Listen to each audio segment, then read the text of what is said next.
नमस्कार, मी विनय. आपण पाहतात मराठी वार्ता. मराठी वार्तेच्या सहाय्याने आपण नेहमी तुमच्यासमोर नवनवीन विषय घेऊन येण्याचा प्रयत्न करतो. तत्पूर्वी जर आपण चॅनलवर नवीन असाल तर चॅनलला नक्की सबस्क्राईब करा. आज आपण पाहणार आहोत 22 जानेवारी ते 28 जानेवारी या अंतर्गतच्या गोंदिया आणि भंडारा जिल्ह्यातील काही महत्त्वाच्या घडामोडी 10 मिनिटात झटपट. दिनांक 22 जानेवारी गोंदियामध्ये दुकान आणि टपरांवर मिळतात सर्दी डोकेदुखीच्या गोळ्या. ग्रामीण भागातच नव्हे तर आता शहरातील अनेक किराणा दुकाने, जनरल स्टोअर्स आणि टपरांवरही सर्दी, खोकला, डोकेदुखी, पोटदुखीच्या गोळ्या सर्रासपणे विकल्या जात आहेत. अनेकदा या औषधी मुदत संपलेल्या असतात. त्यामुळे अशा परिस्थितीत गोळ्यांचे सेवन केल्यास प्रकृतीला गंभीर समस्या उद्भवू शकतात. मात्र याकडे दुर्लक्ष केले जात असून तपासणी मोहीम राबवली जात नसल्याची नाराजी आहे. गोंदियामध्ये RTO कार्यालयात रक्तदान शिबिराचे आयोजन. गोंदिया येथील उपप्रादेशिक परिवहन कार्यालयात 37व्या रस्ता सुरक्षा सप्ताहाचे औचित्य साधून RTO राजेंद्र केशकर यांच्या मार्गदर्शनात दिनांक बुधवारी 21 जानेवारीला रक्तदान शिबिर आयोजित करण्यात आले होते. दिनांक 23 जानेवारी बोलीभाषेचे संवर्धन ही काळाची गरज. नटवरलाल माणिकलाल दलाल महाविद्यालयात बोलीचा जागर कार्यक्रम. भाषा ही समाजाची ओळख असून बोलीभाषा हा त्या समाजाचा आत्मा आहे. बोलीभाषा नष्ट झाल्यास भाषा देखील हळूहळू लोप पावते.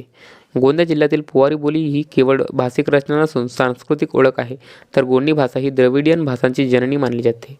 मात्र सध्याच्या युवा पिढीचा या बोलीभाषाकडे पाहण्याचा नकारात्मक दृष्टिकोन या भाषांसाठी चिंताजनक आहे. त्यामुळे घराघरातून आणि लहान वयापासून मुलांना बोलीभाषांचे संस्कार देणे व त्यांचे संवर्धन करणे ही काळाची गरज असल्याचे मत बोलीभाषा तज्ज्ञांनी व्यक्त केले आहे. बियर बार विरोधात ग्रामस्थ आक्रमक. जिल्हाधिकारी कार्यालयासमोर आत्मदहनाचा देखील इशारा. देवरी प्रशासनाकडे वारंवार तक्रारी व धरणे आंदोलन करूनही गावातील बियर बारवर कारवाई होत नसल्याने संतापलेल्या तालुक्यातील धोबाटोला येथील ग्रामस्थांनी आता टोकाची भूमिका घेतली आहे. येत्या 26 जानेवारी रोजी प्रजासत्ताक दिनाचे औचित्य साधून जिल्हाधिकारी कार्यालयासमोर सामूहिक आत्मदहन करण्याचा इशारा प्रशासनाला ग्रामस्थांनी निवेदनाद्वारे दिला आहे.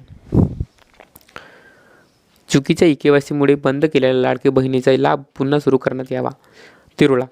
महाराष्ट्र शासनाच्या महत्त्वाकांक्षी लाडकी बहीण योजनेचा लाभ अनेक पात्र महिलांना चुकीच्या पद्धतीने झालेल्या EKYCमुळे बंद करण्यात आला आहे. तो पुन्हा सुरू करण्यात यावा या मागणीचे निवेदन जिल्हा परिषद सदस्या अश्विनी पटले, राष्ट्रवादी अजित पवार गट पक्षाच्या महिला जिल्हाध्यक्ष राजलक्ष्मी तुरकर यांनी पालकमंत्री इंद्रजित नाईल यांना मंगळवार दिनांक 20 जानेवारीला दिले. शासकीय अभियांत्रिकी महाविद्यालयास मंजुरी द्या. गोंदिया जिल्हा हा आदिवासी बहुल आणि नक्षलग्रस्त जिल्हा आहे.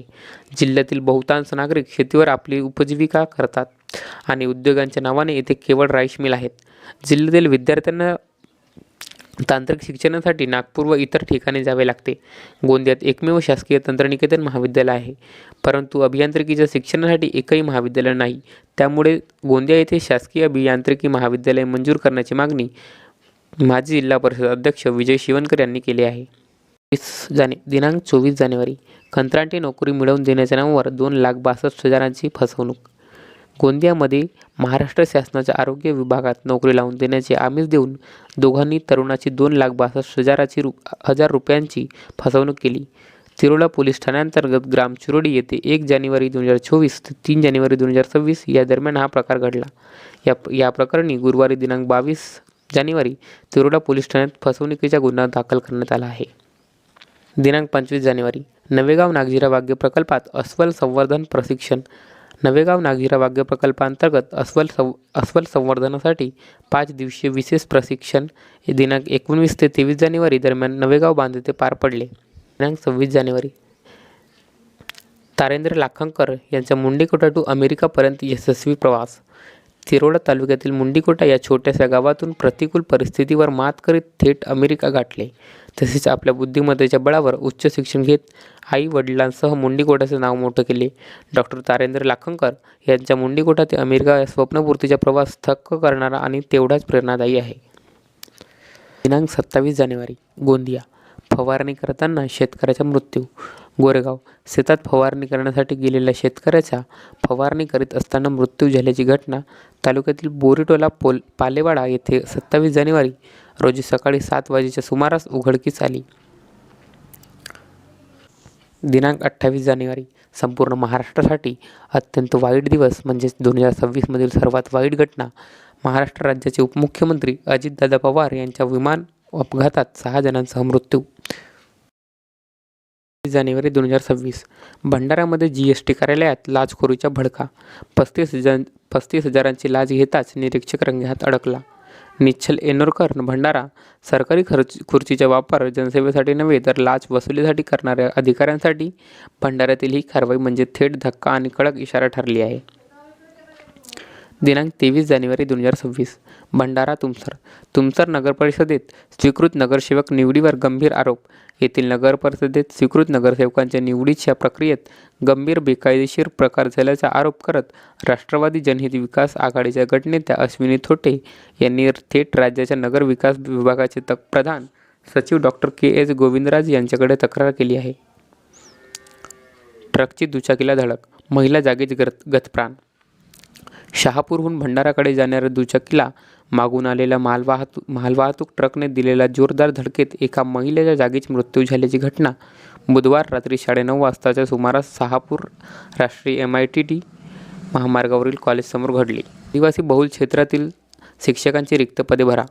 तुमसर तालुक्यातील आदिवासी बहुल क्षेत्रातील शाळांमध्ये मोठ्या प्रमाणात शिक्षकांची पदे रिक्त असल्याच्या तीव्र निषेधार्ह गोंडवाना कृती समितीचे पदाधिकारी आणि स्थानिक विद्यार्थ्यांनी गुरुवार दिनांक 22 जानेवारीला जिल्हा परिषद भंडारासमोर आंदोलन केले. चिखली प्राथमिक शाळेतील रिकामी पदांचा मुद्दा केंद्रस्थानी ठेवत ताबडतोब भरतीची मागणी करण्यात आली. साकोलीत रस्ता सुरक्षा जीवन रक्षा उपक्रम. वाढते रस्ते अपघात आणि वाहतुकीच्या नियमांची पायमल्ली थांबविणे ही आजच्या काळाची महत्त्वाची गरज आहे. या उद्देशाने जिल्हा रस्ता सुरक्षा समिती, परिवहन विभाग आणि पोलीस विभाग यांच्या संयुक्त विद्यमानाने रस्ता सुरक्षा जीवन रक्षा हा विशेष कार्यक्रम नवजीवन विद्यालय आणि ज्युनियर सायन्स कॉलेज जमनापूर येथे साजरा करण्यात आला. दिनांक 24 जानेवारी मॅग्नीज अनुकंपा नवीन धोरण विरोधात जिल्हाधिकाऱ्यांना निवेदन. 15 फेब्रुवारीला आमरण उपोषणाचा इशारा. मॅग्नीज लिमिटेडकडून अनुकंपा रोजगार योजनेत करण्यात आलेल्या नव्या बदलामुळे मृत कर्मचाऱ्यांचे आश्रित, मेडिकल अनफिट कर्मचारी व त्यांच्या कुटुंबियांवर अन्याय होत असल्याचा आरोप करीत युवक उपजिल्हाप्रमुख भाजपा भंडारा तथा सीतासावंगी सरपंच सीतासावंगी प्रकाशकुमार धिकोडी यांनी जिल्हाधिकाऱ्यांना निवेदन सादर केले आहे. जानेवारी भंडारा नुकसानग्रस्त शेतकऱ्यांना 170 रुपये प्रति आर्थिक मदत. चुलाड शिवोरा. खरीप हंगामात अतिवृष्टीने शेतकऱ्यांचे धान पिकांचे नुकसान झाले. शासनाने सरसकट आर्थिक मदत दिली नाही. सर्वेक्षण करण्यात आल्यानंतर नुकसान भरपाई घोषित केली. प्रति 170 रुपये दराने आर्थिक मदत दिली जाणार आहे. दिनांक 26 जानेवारी प्रधानमंत्री मुख्यमंत्री ग्राम सडक योजनेची 80% कामे पूर्ण रस्ते विकासात वेगवान प्रगती. केंद्र आणि राज्य सरकारच्या ग्रामसडक योजनेअंतर्गत भंडारा जिल्ह्यातील ग्रामीण रस्ते व पूल बांधकाम कार्यात संबंधित विभागाची चांगली कामगिरी होत आहे. प्रधानमंत्री ग्रामसडक योजना आणि मुख्यमंत्री ग्रामसडक योजना टप्पा 3 व 2 अंतर्गत एकूण 80%हून अधिक कामे पूर्ण झाली असून उर्वरित कामे मार्च 2026 अखेर पूर्ण होण्याचे ठोस नियोजन आहे. दिनांक 28 जानेवारी संपूर्ण महाराष्ट्रासाठी अतिशय वाईट घटना समोर येत आहे. महाराष्ट्राचे उपमुख्यमंत्री अजितदादा पवार यांच्या विमान अपघातात 6 जणांसह मृत्यू झाला. मुंबईहून बारामती जात असताना हा अपघात घडला. आजची ही व्हिडिओ आपण शेवटपर्यंत पाहिली त्याबद्दल सर्व प्रेक्षकांचे मनापासून आभार. खूप खूप धन्यवाद.